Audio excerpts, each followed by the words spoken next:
Good evening. We're here for a board meeting. We'll go to 1.0 called to order. We'll stand for the Pledge of Allegiance, please.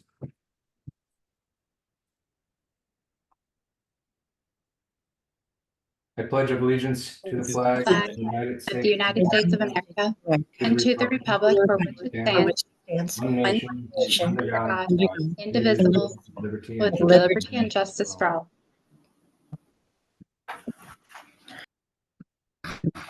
Thank you. We will move to 2.0 agenda approval. I move that we accept the agenda approval as stated. Can we put the agenda up on the screen so we can see it where the flags are?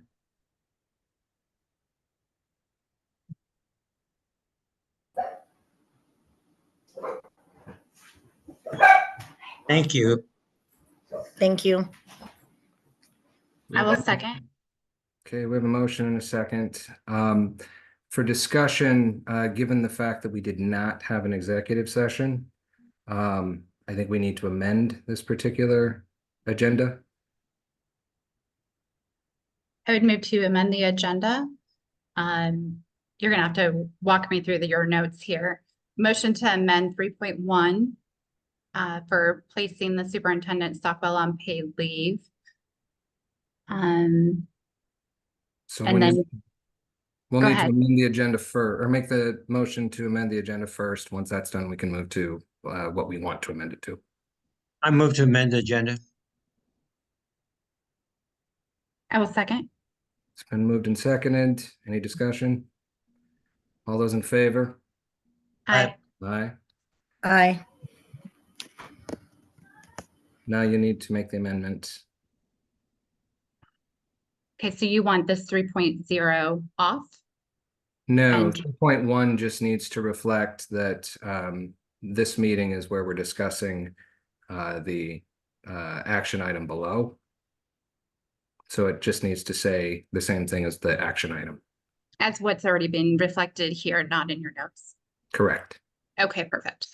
3.0 new business. I'd like to amend it for 3.1 decision regarding employee matter to reflect the superintendent being placed on paid leave. So there's a motion to amend 3.1 to reflect place Superintendent Stockwell on paid administrative leave. Is there a second? Second. It's been moved and seconded. Any discussion? All those in favor say aye. Aye. Any opposed? Motion carries. Okay, so we'll move to 3.1 with the amended item to place Superintendent Stockwell on paid administrative leave. So I've created a statement that I'm going to read here, and then after that we can open discussion. Students, parents, and community members, the Oregon Legislature delegates to school boards responsibility for the conduct and governance of programs and services in the district. Per policy BBA, the general powers include establishing rules or policies, acting as a fact-finding body or court of appeal for staff members, students, and the public when issues involve board policies or agreements and their implementation, when the board must determine the rights, duties, or obligations of those who address the board. Executive administrative authority, appointing a superintendent who establishes administrative regulations to implement board policy and goals and evaluate the superintendent's performance. On 11/13/24, the board listened to students, parents, and concerned community members that they have not been heard, and the district has failed to follow the policy set forth by the board to keep students safe. The comments expressed anger, frustration, fear, betrayal, and experiences in which students or parents came to administrators and the superintendent, expressed their concerns, and those concerns were not addressed. The voices and concerns of the students, parents, and community were heard loud and clear at our last meeting. There were specific requests made regarding what plans are being made, who to hold accountable, and how to understand certain details and decisions that were made. Given the nature of reports from the meeting, the concerns presented, and taking into consideration the roles and responsibilities of the board, we will need to determine next steps at a future meeting. It was clear from the comments that while the district has policies in place to provide an avenue for students, parents, and in-district residents to petition the board for appeal, our school community wants those policies and systems examined in order to ensure concerns and complaints are addressed and resolved in the most accessible way. Students have the right to a safe and secure learning environment. No instances of harassment, fear of retaliation, or lack of follow-through should occur. When those events do happen, they must be responded to and actions taken to keep students safe. I would like to again express our appreciation for those that spoke at the last meeting. It takes courage and bravery to go in front of large groups and speak as passionately and as eloquently as you did. Public engagement is essential to ensuring that the efforts, policies, and action taken by the district and board are constantly evaluated and changes made when they aren't working. Advocacy for both individuals and students at large is encouraged and necessary, as safety and trust can only be built through participation and follow-through. The families expect and deserve an environment where students can learn in safety and be allowed to flourish and build towards their futures. So based off of our last meeting, it was pretty clear that at this point, the community has lost faith in a number of different things for the district, the superintendent, the boards, any number of things. For the purposes of us to be able to move forward, I believe that it's going to be in our best interest to move towards placing our current superintendent on paid administrative leave, and we will have to move towards some alternative options to be able to resolve the concerns that the community expressed at the last meeting. I would agree fully. Melody, do you have any comments? Sorry, it wouldn't come off of unmute. No, at this time. Agreement with you. Bill, do you have any comments? What it is. Okay. I do appreciate your statements. I'd like to add just a couple more. You went over the school board's members' duties and how they are limited.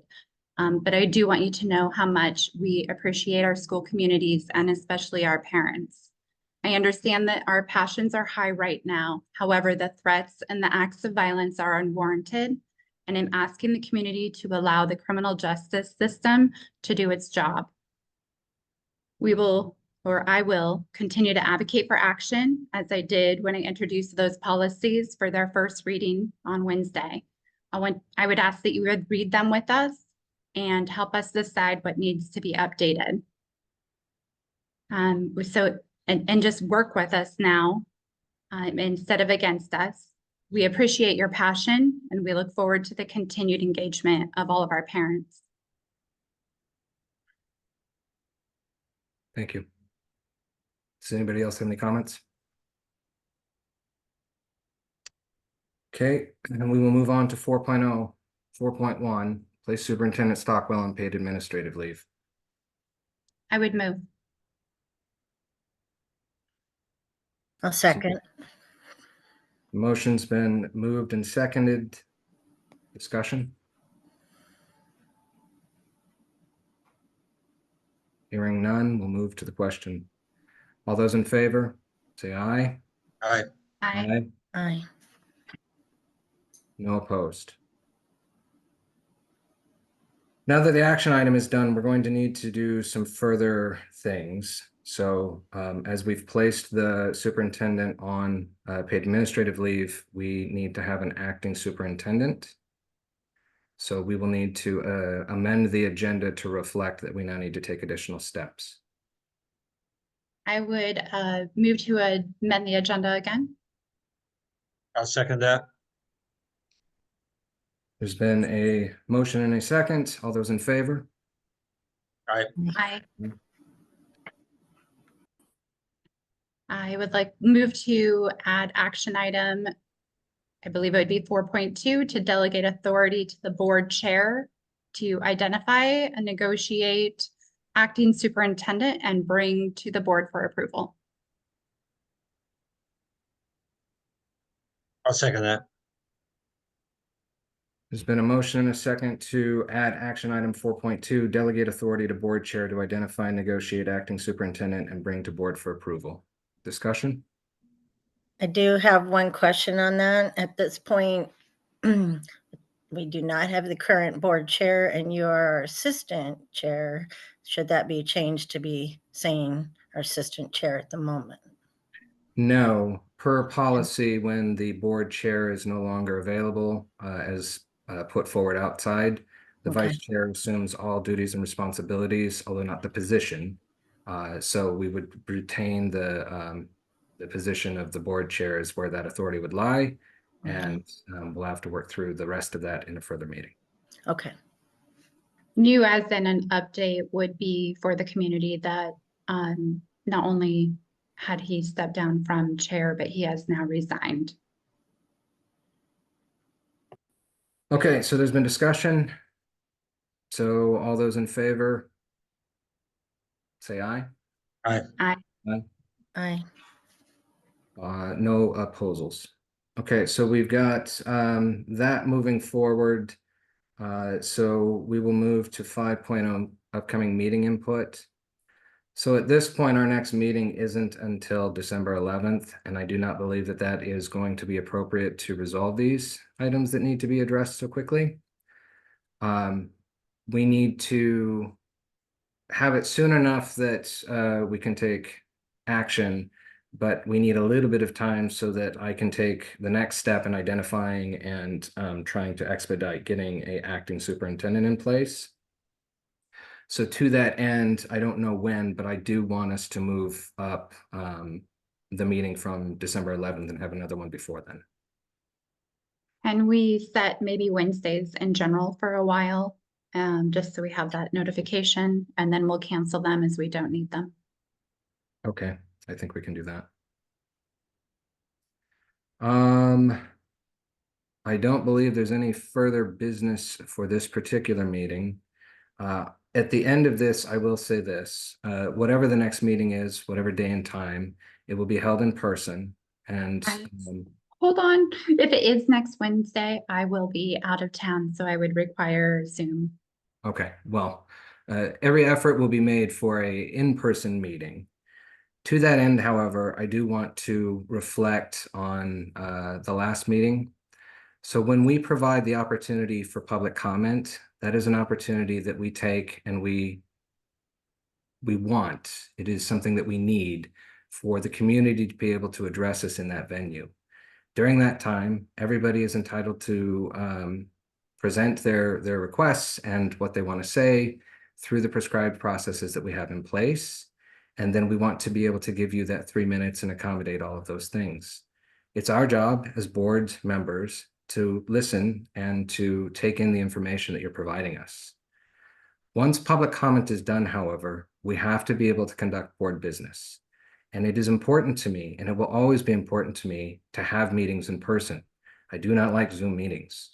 I believe that it's important for us all to share a physical space and to be able to try and have these discussions as a board in person. If the meeting becomes disruptive to the point that we cannot conduct board business, we will have to move to a virtual meeting to conclude the meeting. Again, I will request and advocate, please, we want your participation. We want to hear from you during public comment opportunities. If the meeting gets disrupted, we cannot continue inside of that public meeting in that space, and we would have to move to a virtual space. So please continue to advocate. Please continue to be a participation of this event and these following things. And please continue to do so even after these events are concluded. The only way that any district, any school, any community can move forward is with people involved, and not only when we have crises, but throughout all of our opportunities. It is how communities move forward, no matter what the circumstances are. And you can continue to reach out in person. Many of you have reached out already. We have always been an available board. I would say for myself to please reach out. You can reach me by email or phone. Many of you have done so already, and we are looking forward to communicating with you still. With that, I move we adjourn. So moved. All right, have a good night, everyone. Good night.